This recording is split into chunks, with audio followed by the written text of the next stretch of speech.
Bonjour, si vous êtes une personne normalement constituée, les chiffres que je suis sur le point de vous dévoiler vous feront froid au dos et vous pousseront certainement à revoir vos priorités dans la vie.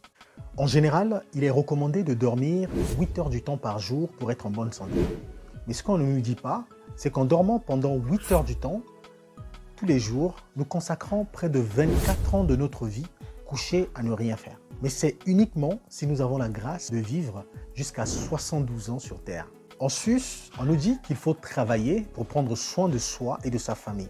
Et pour cela, nous consacrons en moyenne 8 heures du temps par jour. Mais à ces 8 heures du temps, il faut ajouter l'heure qu'il faut pour se préparer, pour prendre son petit déjeuner, ajouter 1 heure ou 2 pour la pause en fonction du type d'emploi que vous occupez, mais aussi prendre en compte la distance qui se situe entre votre domicile et votre lieu de travail. Vous conviendrez avec moi qu'en tenant compte de tous ces paramètres, nous passons au moins 10 heures du temps, voire beaucoup plus. On va faire semblant d'ignorer ici les heures supplémentaires qu'on effectue à notre travail, le nombre de fois qu'on va ramener le travail à la maison, le week-end ou en soirée, le nombre de fois qu'on va utiliser notre téléphone pour répondre aux emails ou simplement répondre par Teams.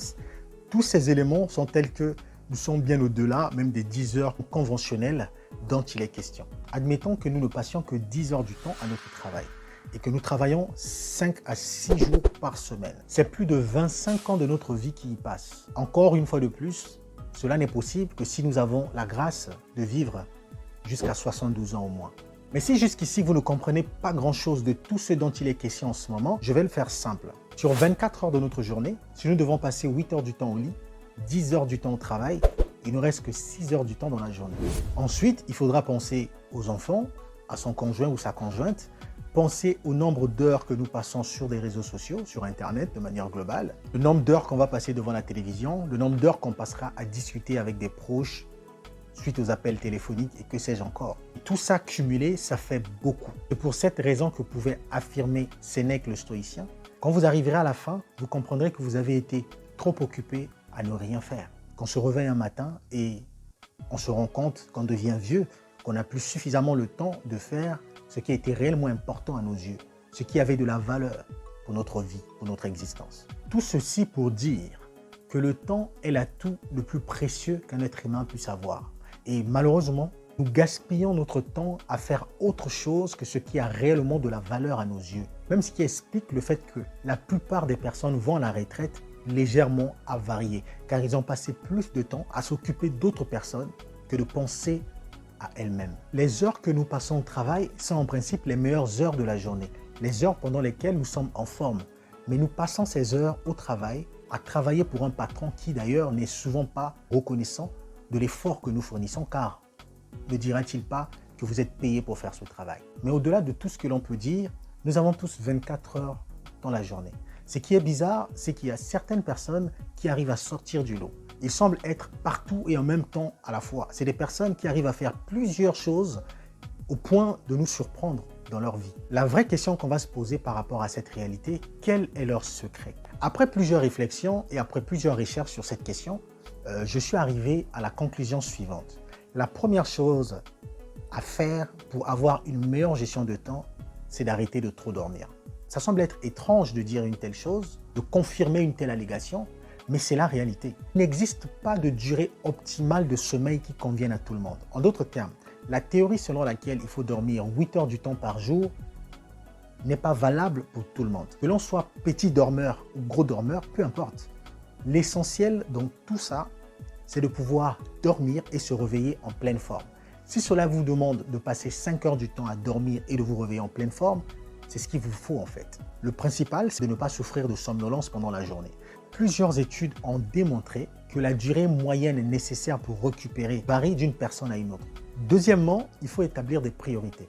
Oui, s'il est important pour vous de travailler pour une entreprise plutôt que de travailler pour vous, cela n'est pas mauvais. Comme je le dis toujours, entreprendre est un choix.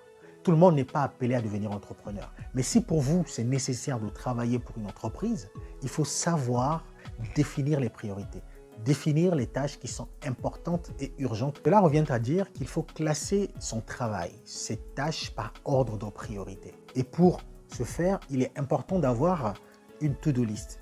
Une liste qui vous permettra d'établir l'ensemble des tâches ou des actions que vous êtes amené à faire tout au long de la journée.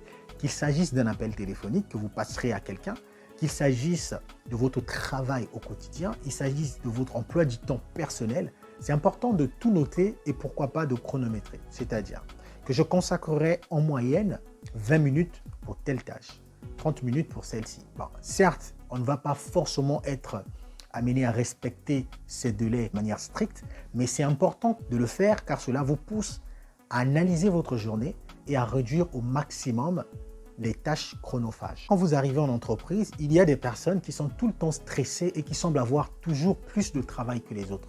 Parfois, dans la réalité, ce n'est pas totalement qu'ils ont plus de boulot, mais c'est parfois ils ont du mal à s'organiser, ils ont du mal à définir ce qui est urgent et important. Ce qui fait qu'ils sont obligés parfois de tout faire en même temps et de ne pas avoir de résultats conséquents. Troisièmement, c'est éviter la procrastination. C'est le fait de ramener à demain ce que l'on peut faire aujourd'hui. Alors, ça peut sembler être contradictoire par rapport à ce que j'ai dit précédemment, mais en fait, ce qui est important dans la vie, c'est de savoir ce que l'on veut réellement. Quels sont les objectifs personnels qu'on a? Si l'un de vos objectifs, c'est par exemple d'apprendre l'anglais et que vous pensez que vous êtes tellement occupé aujourd'hui que vous ne pourrez pas le faire, ça peut devenir un problème demain. Ce qui fait que vous aurez l'impression en fait de consacrer énormément de temps à votre travail plutôt que de travailler sur vous-même.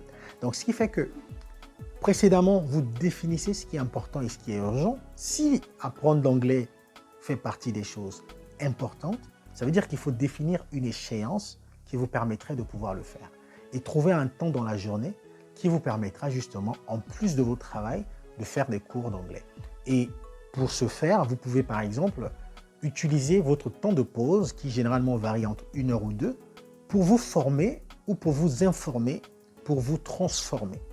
Donc voilà. Quatrièmement, je pense qu'il est aussi important de savoir dire non. Car oui, on a l'impression d'être surchargé en longueur de journée parce qu'en fait, on a du mal à dire non, on a du mal à décliner des demandes qui ne correspondent pas en fait à nos priorités. Parce que si on se permet de dire oui à tout, ça fait qu'on est surchargé en longueur de journée au point d'oublier parfois ce qui était prioritaire pour nous-mêmes. Cinquièmement, je pense qu'il est aussi important d'éliminer certaines distractions. Et pour arriver à le faire, il est peut-être important de faire un inventaire, de savoir qu'est-ce qui nous prend énormément de temps et qui ne nous apporte pas grand-chose. Parce que, prenez le cas de l'Internet pour beaucoup de gens, aujourd'hui, énormément de personnes passent du temps sur TikTok à rigoler en fait. Est-ce que rigoler fait partie de vos priorités? C'est vrai qu'il est important de rire, il est important de se distraire, c'est même crucial pour l'être humain, mais est-ce que cela a plus de valeur ajoutée pour vos objectifs ou par rapport à votre agenda? Aujourd'hui, le téléphone est devenu une véritable source de distraction. Voir les notifications de tous les réseaux sociaux qui sont activés et justement, c'est un élément qui nous empêche parfois de rester concentrés sur une tâche et cela nous pousse généralement à jeter un coup d'œil sur notre téléphone pendant qu'on travaille sur une tâche donnée et tout ça vient réduire la concentration et augmente justement le stress et la perte de temps. Et pour remédier à ça, il est important de pouvoir désactiver certaines notifications de nos applications qui ne nous apportent pas grand-chose pour justement nous permettre de rester concentrés en longueur de journée. Sixièmement, il est aussi important, malgré nos occupations quotidiennes, de savoir faire des breaks, de savoir prendre le temps de se reconcentrer sur soi et de se poser, de savoir faire un bilan de notre journée, de reconnaître si on arrive à avancer par rapport aux objectifs qu'on se fixe ou pas du tout. Si ces conseils t'ont été utiles, n'oublie pas une chose, abonne-toi, like la vidéo et partage autour de toi. À très bientôt.